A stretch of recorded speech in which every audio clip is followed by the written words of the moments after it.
what's up guys, YST here and welcome back to another Raid Shadow Legends video. And today I'm not by myself, I'm joined by none other than Ivy Lee Gaming. How's it going? Hello, thank you for having me.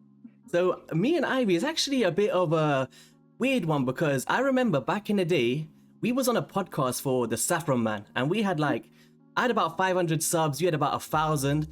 And it's just crazy to see how far everything's come, right? But do you just want to tell the viewers a little bit about yourself and what you do on your channel and all of that good stuff? Yeah, I mean, I started with Twitch before I did YouTube. I started on Christmas of not last year, the year before, so it hasn't been very long for me. I know we started around the same time, like you said. But the YouTube, I kind of just started with shard pulls. Yeah. I know that's like people pick on it, but who isn't addicted to shard pulls? Who doesn't like that dopamine? Yeah, we're all gamblers. We're playing Raid, aren't we? Yeah. But yeah, guys, in the description below, I'll be putting all of Ivy Lee's subscriptions and her channels and her Twitch and all of that good stuff. Head over there, show some love. But today, we're going to be talking about champions that pretty much get a bench straight after you kind of pull them early game, and once you reach the late game, they kind of fall off in value, right? So I've got 5, Ivy Lee's got 5, and do you just want to kick us off with your first one? All right, sure. I'm gonna go with one of my favorites, who I think was my first epic ever, I believe. Okay. Oh, no, second. Gorgorob. Okay. So I was really lucky to get Gorgorob early game. I mean, he's incredible. He's got a chance of removing a buff on his A1. The A2 fills turn meter and increases attack on all allies. And of course, revive and heal on his A3. Plus, he's got the arena aura as well. Yeah. So I used him heavily. But then, I mean, I used him in all dungeons, in arena. And then once you get Arbiter, he kind of is like a lower tier Arbiter, so not one. Yeah, for sure. Like, I remember being him used so much, and I remember when I first pulled him, I was like, yes, like I got a Siffy or something. Like, he was so amazing. But I definitely agree, once you start reaching that late game kind of thing and you start pulling these better champions, he kind of falls off a little bit, which is sad to see, but he's definitely a great carry for sure. I think I'm going to lead into my first one as well, a bit controversial, and it's going to be in the High Elves. And can anybody scream at me before I even pick this champion? And it's going to be Arbiter. And I know a lot of you guys are going to be like, what the heck are you talking about? But the thing is, it's I remember early game, and I'm not sure if you feel like this as well, Ivy, but I used to bring Arbiter into my dungeons and my arena defense, my offense, and just everywhere, right? Even the clan boss. But I just feel like the meta's changed over the past 6 months to a year. And she's only good against offense teams and not as much in defense teams. So that's pretty much my argument for it. But don't get me wrong, still amazing champion. I just think that she's benched a lot more than she usually would have been around a year ago. What do you think about Arbiter? I think the same. It's funny. Arbiter definitely replaced Gorgorob for me. Yeah. But I think having Siffy, Duchess, other revivers and healer options replaced Arbiter for me, so I definitely agree. I barely use Arbiter even in 3v3 arena. Yeah. And I never have her in my classic arena defense and rarely in my offense these days. Yeah, 100% I agree. It's she's still an amazing champion, and that's what makes it so weird for me to say that, but I definitely don't use her at all. Sometimes arena offense and that's it. So that was my first choice. Shall we lead into your next one now? Leads well with my next choice. I'm actually gonna go with one that may be a bit controversial too. Okay. Madame Serras. Ooh. She's amazing, and all these characters. Of course, we're talking more endgame here, obviously very endgame. But Madame Serras is incredible when you first pull her. She's obviously got the amazing decreased defense and buff strip. Yeah. And of course, decreased attack with that as well. So that one skill is amazing, but when it comes to the more endgame, plat pushing, gold 4, 3v3 arena, you're not going to have her in your defense. She's easy to counter. It's easy to avoid certain champs. And I don't know, I just find myself not using her. I don't use her in dungeons anywhere or Doom Tower as a decreased defense champion. The only places I really use her are kind of arena offense. I can't say that. I do use her in my arena offense. I do, for sure, with one of my plat push teams. But that's kind of it now. That's it. Yeah, I don't know. It's a really now that you've said it, I'm trying to think where else would I use Madame Serras, and I think I think you're right. The only places that I do use it is arena offense or faction wars, if I'm honest. Because obviously, once you start to get to the late game, you start getting Lydias and you've got other champions that do the strips, and you're kind of focusing on survivability as well with like some net crits and all of that stuff. So yeah, that's a pretty interesting choice there. But I think I have to agree that she's not used in like a vast majority of places. But I still personally use it on a day-to-day basis just in the arena in offense. Apart from that, I agree with that for sure. Alright, so next one. I'm going to lead into another controversial one. People are going to hate me today. So we're going to go into Apothecary. Now, I'm pretty sure everybody's had that wow factor when he pops out of a mystery or a ancient shard. And he is an amazing champion, but as we keep saying, champions tend to fill the spots of someone like an Apothecary once you get to the late game. And I don't know, he has stood the test of time, I guess. In the grand scheme of things, let me know in the comment section, guys. Do you still use your Apothecary when you're in the end game? Because I personally have him in the vault at the moment. What do you think about Apoth? Same. Yeah, he's in my vault. I don't even use him in faction wars, even. Nothing. Really? Yeah, even I don't. Yeah, that's a weird one. Poor Apothecary. I'm going to bring him out my free-to-play loves him. Oh, God. Yeah, but yeah, he's got that key on the A2, which is amazing. He's got that triple hit A1, I guess, for Fire Knight and stuff. Increased speed, but there's so many champions that does increase speed now. Yeah, I think Lydia's just destroyed everyone. She's like, once Lydia came in the game, she's like, move aside.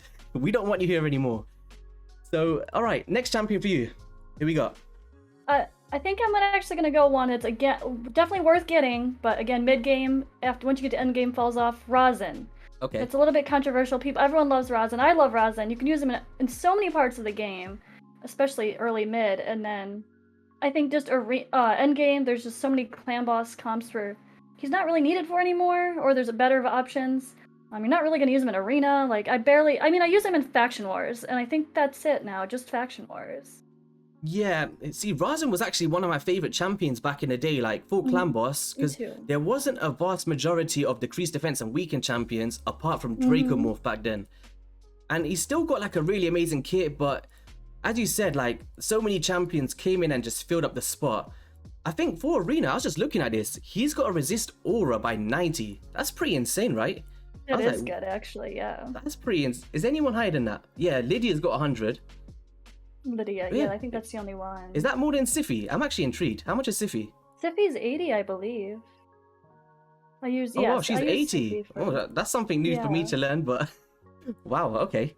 But yeah, I definitely agree. Like, you don't use him as much. Like, even for me, I haven't used him in about 6 months now, unless I just build like a random clan boss team. But yeah, for sure, Rosin's a good one. All right, so next up, he is good for the Bat Eater, but you have Ragnar Goldgleam, who's Void, who then you don't have to worry about negative affinity, and he kind of can do the same thing. Yeah. So that was. Poor Rosin. I'm gonna bring him out now. He's gonna be like the new meta. All right.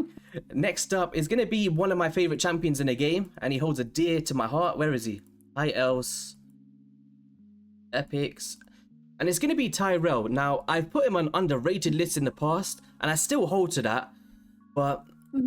I don't know, like I used to use him everywhere in the dungeons, and he was great everywhere, the clan boss, and he still is. Like, that's not what this video is about, guys. If you just kind of skim through into the middle, it's pretty much like champions that have fallen off over time. And yes, he's got that decreased attack on the A1, he's got a drop defense on the A2, he's got a good aura as well. But away from mid-tier or mid-game clan boss, are you really going to be bringing this dude into your end-game dragon teams and stuff? I don't think you are, and that's kind of where I feel like his value's dropped off. But still, one of my favorite champions. Have you used Tyrel in the past? I actually got Tyrel very late. Very late game. I think I was at the point where I didn't need him in clan boss already. I had other people. I was using Sepulchre and Rosin at that point, so he was kind of pointless. I did use him in some dungeons at the time, I think, when he was the proper affinity, but then there's just so many people, like say Lydia and other champions, that just kind of replace him overall for dungeons. Yeah. And clan boss is just, Bat Eater and all these unkillable teams, who needs decreased attack these days?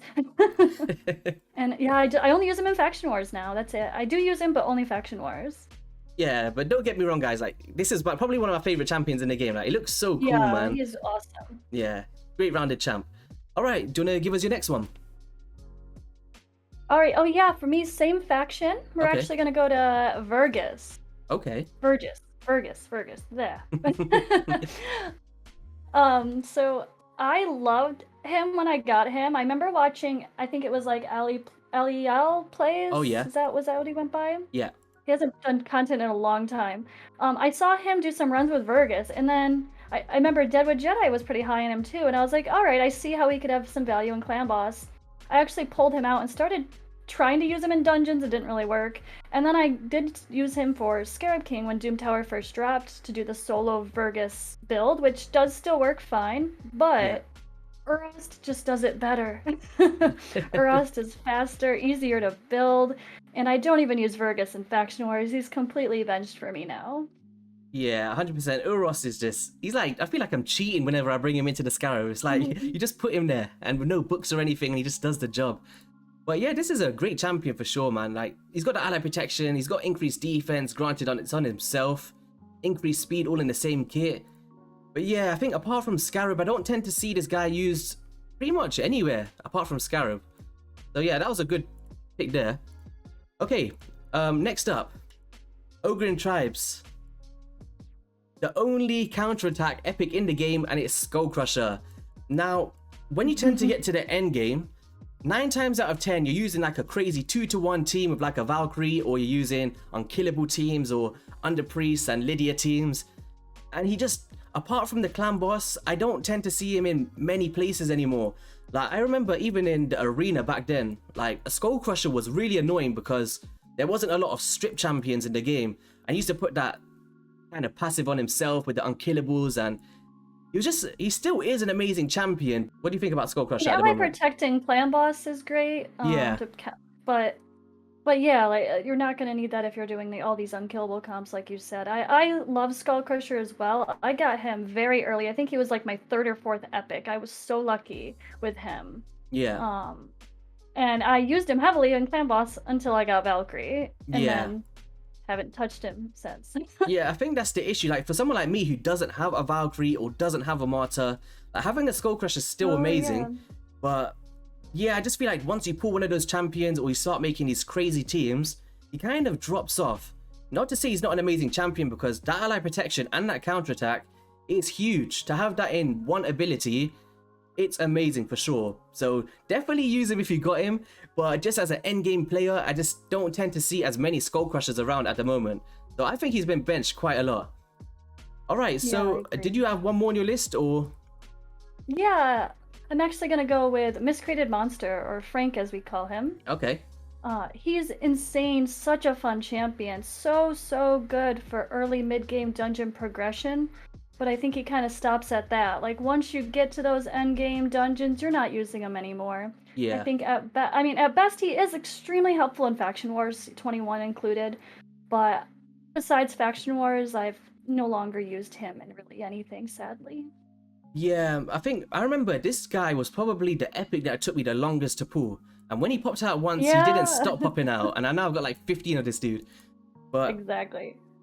I think mainly he's mainly infamous for that spider strap when you're just trying to survive with the huge shields, and obviously the dungeon progression and all of that stuff. But as you're saying, like, once you get to the end game, you're not really using a Miscreated Monster much anymore, from what I've seen anyway. So I definitely agree on that one for sure. Alright, so I think that was my list and your list wrapped up there. Or did you have any more? Did you just want to throw in? No, that's good. I think that kind of sums up the idea. Again, like, I know so many people are like, but they're so good. You can't say you don't use them. Like, yeah, we use them, but limited use, or there's just better versions. So yeah, 100%. It is. It's sad, but I hate when I throw someone in the vault that I'm like, but I love this champion. Oh, I'm pulling voids while we're speaking. I just pulled a Runekeeper Dazdurk. I thought that was a seer there. Oh no. There we go. All right, so thank you so much, Ivy, for jumping on the channel. And guys, straight after this, be sure to head over to our channel, check out part 2, where we're going to have another video. It'll be in the pin link of the comments and in the description. So Ivy, do you just want to say anything before we wrap up here? I appreciate the collab. It was fun to finally do this. I know I've enjoyed your content for a while, and I was super happy when I saw you starting to Twitch. So Yeah. glad to have you on the Twitchverse as well. Yeah, appreciate it. Like, this has been a long time in the making. Like, we've known each other for ages, and it's like the first time to work together, which is pretty cool. So yeah, as I said, everything in the comment section below, and I'll catch you guys on the next one. Peace.